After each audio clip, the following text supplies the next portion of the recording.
ఒక భక్తుడు అన్నాడు, యెషయా 9:6, ఒక్క చుక్క లాంటి వచనం అన్నా సముద్రం అన్నంత తలంపు అందులో ఉందంటండి. Even it's a drop, it has an ocean of thought.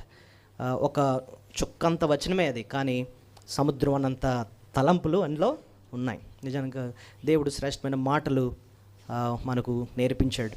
ఒకసారి అదే జ్ఞాపకం చేసుకొని నేను ప్రార్థన చేసి ముగిస్తాను. సో మొదటి వర్తమానం మనం నేర్చుకున్న 3 ప్రశ్నలు ఏంటండి? యేసు ప్రభు ఎవరు? రెండోది, ఆయన మనకు ఏం చేశాడు? ఆయన నమ్ముకుంటే ఆయన ఏం చేస్తాడు? రెండో ప్రశ్న. మూడోది, ఆయనతో సంబంధం కలిగి ఉండాలంటే మనం ఏం చేయాలి? చూసారా, ఈ 3 ప్రశ్నలు మీ మైండ్లో పడితే నాకు అంతే చాలు. సో క్రిస్మస్ రోజున మనం దేవుని సన్నిధికి వెళ్ళి ఏం నేర్చుకున్నామండి అని అంటే, యేసయ్య ఎవరు మేము నేర్చుకున్నాం. ఆయన మానవుడికి వచ్చిన దేవాతి దేవుడు. ఆయన ఆయన శిశువుగా అన్న మాటకి అర్థం మానవుడు, కుమారుడు అంటే అర్థం దేవుడు. మనం ఎప్పటికీ దేవుని అర్థం చేసుకోలేం, కానీ దేవాతి దేవుడు మనల్ని కలుసుకోవడానికి, మనల్ని రక్షించడానికి ఆయన మానవుడికి లోకానికి దిగి వచ్చాడు. ఆయన సర్వాధికారి. ఆయన భుజం మీద ఏముందంటే రాజ్య భారం, ఆయన అధికారం ఏంటో ఈ లోకంలో చూపించాడు. పాపాలు క్షమించే అధికారం కూడా ఆయనకే ఉంది. నరకానికి పంపించే అధికారం ఆయనకుంది. పరలోకానికి చేర్చాలన్నా కూడా అధికారం ఆయనకే ఉంది. ఆయన దగ్గరికి వచ్చిన వారు అడగాలి ఆయన్ని, యేసయ్య నీ ఒక్కకే అధికారం ఉంది కదా నాయన, నరకాన్ని నుంచి నన్ను తప్పించి మోక్షాన్ని చేర్చండి. మరి ఆయన నమ్ముకున్న మనకి ఏంటండి? మరి ప్రభువుని నమ్ముకున్న మనకి ఏం చేస్తున్నాడండి అంటే, మన జీవితంలో ఆయన ఎలా ఉన్నాడు చెప్పండి? ఆశ్చర్యకరుడు. ఆశ్చర్య కార్యాలు మన జీవితంలో చేస్తున్నాడు. శారీరకంగా చేస్తున్నాడు, ఆత్మీయంగా చేస్తున్నాడు. ఇది యెహోవా వల్ల కలిగిన కార్యం, ఇది మన కన్నులకు ఆశ్చర్యం అన్నట్టుగా ఆశ్చర్యకారులు. ఒక ఆయన అన్నాడు, ఏమండి నా జీవితాన్ని గురించి మీకు చెప్తే ఒక బుక్ రాయొచ్చండి, ఆ బుక్కి ఆశ్చర్యం అనే పేరు పెట్టొచ్చండి. అన్ని ఆశ్చర్యకార్యాలు దేవుడు నా జీవితంలో చేశాడు. నా జీవితం ఏ టాలెంటు లేదు, లేకపోతే అంత మాటకారుని కాదు, అంత లాంగ్వేజ్ రాదు, కానీ నా పొజిషన్, నా స్థితి చూస్తుంటే నేనేనా ఇక్కడ కొంత స్థితిలోకి వచ్చానంటే నా దేవుడు, నా ప్రభు నా జీవితంలో ఏం చేశాడు? ఆశ్చర్యకార్యాలు చేసుకుంటూ వచ్చాడండి అన్నాడు. నిజమే, యేసయ్యను నమ్ముకున్న జీవితం శారీరకంగా మేలు చేస్తాడు కాదు, ఆత్మీయ జీవితంలో కూడా ఆశ్చర్యకార్యాలైనా చేస్తాడు. మన బతుకును మార్చడమే గొప్ప ఆశ్చర్యం. అది నేర్చుకున్నాం. రెండోది ఏం నేర్చుకున్నాం? ఆలోచనకర్తగా ఆయన మనతో ఏం చేస్తాడు? ఆయన మాట ఈవేళ మనతో మాట్లాడాడు. ఈ సంవత్సరం అంతా అనేక వర్తమానాల ద్వారా ఆయన నీతో నాతో మాట్లాడు. ఒక విషయాన్ని నీకు చెప్దాం అనుకున్నాడు అంటే ఒకే విషయాన్ని పదే నీ దగ్గరికి తీసుకొస్తూ ఉంటాడు ఆయన. ఆ విషయాలు మనం చూసాం. ఇంకా ఏం నేర్చుకున్నాం? బలవంతుడైన దేవుడుగా ఆయన మనకున్నాడు. బలవంతుడైన దేవుడుగా నిన్ను నన్ను ఆయన ఏం చేస్తాడు? బలపరుస్తూ ఉంటాడు. మన జీవితాన్ని మనం జీవించడానికి, మన ఆత్మీయ జీవితంలో ఆయన మన బలపరుస్తాడు. మానసిక కొన్ని కష్టాలు కూడా వెళ్తున్నప్పుడు మానసిక బలాన్ని ఆయన మనకి ఇస్తాడు, మన బలం ఇస్తాడు. అందుకోసం ఒక దగ్గర అంటున్నాడు, బలము నాది, ఎక్కడ బలము తనదని ఆయన ఒక మారు సెలవిచ్చాను, రెండు సార్లు నాకు వినబడిన అని ఉంటుంది. ఎక్కడ ఉంది తెలుసా మాట? కీర్తన 62:11 చూడండి ఒకసారి చదువుదాం. కీర్తన 62:11 బలము తనదని ఒక మారు దేవుడు సెలవిచ్చను, 2 మారులు ఆ మాట నాకు వినబడెను. సో బలము ఎవరిదంటండి? బలం ఎవరిదంటండి? ఒకసారి మన అద్దంలో చూసుకొని చూసావా ఎంత బలం ఉందో నాకు అనుకుంటాం మనం. కాదు, నీలో ఆ బలాన్ని పెట్టింది కూడా ఎవరండి? దేవుడు. ఓకే, సో బలము తనదని ఒక మారు దేవుడు సెలవిచ్చను, 2 మాటలు ఆ మాట నాకు. అదేంటండి, ఒకసారి చెప్తే 2 సార్లు వినిపించిందంట. అదేంటిది? ఒకసారి చెప్పాడంట, 2 సార్లు వినిపించిందంట. అంటే దాని అర్థం ఏంటి?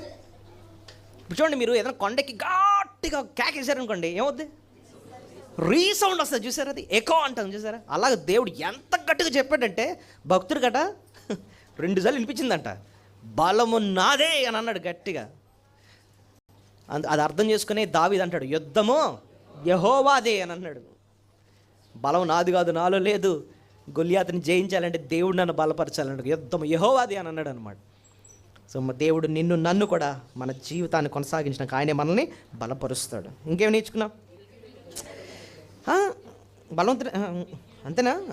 నిత్యుడగు తండ్రి. సో ఆశ్చర్యకరుడు, ఆలోచనకర్త, బలవంతుడైన దేవుడు, నిత్యుడగు తండ్రి.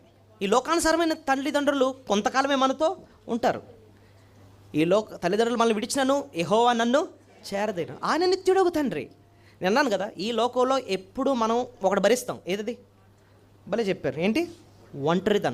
ఒంటరితనాన్ని చిన్నప్పటి నుంచి మనం తప్పించుకోలేం. జీవితాన్ని ఒంటరిగానే ఎదుర్కోవాలండి. ఎవరినితో రారు. ఎంత సమస్య వచ్చినా, ఏ కష్టం వచ్చినా, ఏదొచ్చినా నువ్వు అక్కడే ఎదుర్కోవాలి. మిగిలిన వాళ్ళందరూ ప్రేక్షకులు మాత్రమే. నువ్వు అనుకుంటున్నావు ఈ ఫ్రెండ్స్ అందరూ నాకు ఉన్నారు, లేకపోతే ఈ బంధువులు అందరూ నాకు ఉన్నారు, వీళ్ళందరూ నాకు తోడుగా ఉంటారు, నాకు కష్టం వచ్చినా పరిగెత్తుకొచ్చేస్తారు. లేదు, మనుషులు ఎలాంటి వాళ్ళు తెలుసా? మొన్న ఒక స్కిట్ వేశారు మా వాళ్ళు యూత్ క్రిస్మస్లో.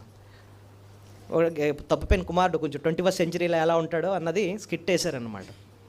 వాడి దగ్గర బోల్డ్ అంత డబ్బు ఉంది, ఎందుకంటే తండ్రి దగ్గర నుంచి తెచ్చేసుకున్నాడు ఆస్తి. అందరూ చెప్పాడు అనమాట, మా నాన్న నా వాటా ఇచ్చేసాడు, బోల్డ్ డబ్బులు ఉన్నాయని. అంతే. ఒక ఫ్రెండ్ వచ్చి అంటాడు, అయితే నాకు ఒక ఫ్లాట్ కొనవా అని అడుగుతాడు. ఎక్కడ బీచ్ దగ్గరట, ఏం కావాలట? ఫ్లాట్. ఇంకోటి అంటాడు, నాకు డైమండ్ నెక్లెస్ కావాలి, ఒక 25 lakhs మాత్రం, జస్ట్ 25 lakhs అంటే, నీకోసం ఇచ్చేస్తాను. వాడొచ్చి అంటే, నాకు పెళ్ళి అవుతుంది, నువ్వే పెట్టుకోలే డబ్బులు అందిని అని అంటే, పెట్టేసుకుంటాను చెప్పి మొత్తం అందరూ డబ్బంతా లాగేశారు. ఇది మొత్తం డబ్బులన్నీ అయిపోయాయి. దాని తర్వాత ఎవడు ఫోన్ చేసినా ఫోన్ ఎత్తడే. సో మనుషులు అలాంటి వాళ్ళే. నువ్వు అనుకుంటున్నావు అందరూ నాకు తోడుగా ఉంటారని. జీవితాన్ని ఎప్పుడు ఒంటరిగానే ఎదుర్కోవాలి. నీకు తోడుగా ఉండి నిన్ను నడిపించేది ఒకే ఒక్కళ్ళు, ఎవరు? దేవుడు. ఆయన్నే నువ్వు వదిలేవంటే దిక్కులేని జీవితాన్ని జీవిస్తావు, నువ్వు ఒంటరి బతుకుతావు అన్నమాట. అది ఎప్పుడో ఒకప్పుడు బయటపడుతుంది, నీకు తెలుస్తుంది ఏంటని నేను సాధించింది అంటావు అన్నమాట. ప్రభు నిన్ను ప్రేమిస్తున్నాడు, ఆయన నీ చెయ్యి విడవడు, నిత్యుడగు ఎలా ఉంటాడు ఆయన. అయితే ఆయన నీ జీవితంలో దేవుని బిడ్డలను పెడతాడు. వాళ్ళు మాత్రమే నేను ఆఖరు ఒకరు నేను హత్తుకొని ఉంటారన్నమాట. నేను ఒకసారి పరిచర్య కొత్తలో వస్తున్నప్పుడు ఒక సేవకుడు నాతో కూర్చోబెట్టి మాట్లాడాను అన్నమాట. అందరూ నిన్ను ప్రేమిస్తారు, నీ దగ్గర ఉంటారని చెప్పి నువ్వు ఎప్పుడు అనుకోక. దేవుడు ఒక గుంపుని సిద్ధపరుస్తారు, ఈ వాక్యాన్ని వింటారు, వాళ్ళు ఆకర్షింపబడతారు, వాళ్ళు మాత్రమే నువ్వు ఆఖరి ఊపిరి వరకు నీతో ఉంటారు. వాళ్ళని అది గుర్తుపెట్టుకో. దేవుడు నిన్ను విడిచిపెట్టడు.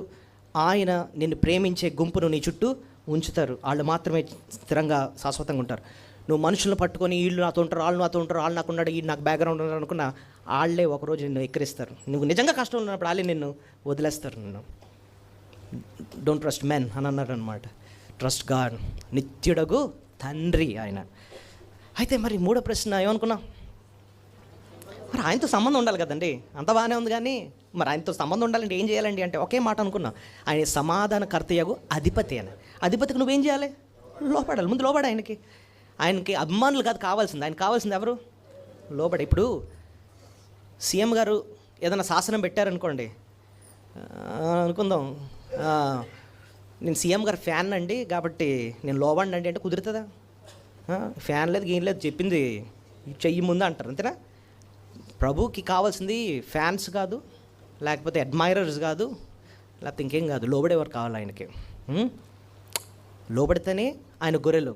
లోబడని వాళ్ళు వాళ్ళ గొర్రెలు, ఆయన గొర్రెలు కాదనమాట. నా గొర్రె నా స్వరాన్ని వింటుంది, అది నన్ను వెంబడిస్తుంది. ఆ గొర్రె మనసు పెట్టి వాక్యం వింటుంది, ఆ గొర్రె ప్రభుతో సహవాసం కలిగి ఉంటుంది. వాళ్ళే చెప్పగలరు ప్రభుతో నాకు సహవాసం ఉందని. అయితే ఎప్పుడైతే మనం ఆయన అధిపతికి లోబడతామో ఆయన మనకి ఇచ్చేది ఏంటట?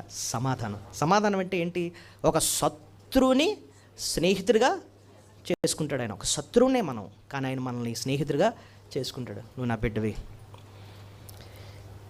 అలాంటి సహవాసం ప్రభుత్వం మనకు ఉందా లేదా అన్నది ఎవరికి వారివే ప్రశ్నించుకోవాలి. దేవునితో సహవాసం కలిగి జీవిద్దాం. ఒక మాట ఉంది, మనుషులను ఆశ్రయించుట కంటే యెహోవాను ఆశ్రయించుట మేలు ఎప్పటికన్నా నీకు. సో ఆ ప్రభువుతో వ్యక్తిగత సంబంధం కలిగి జీవిద్దాం.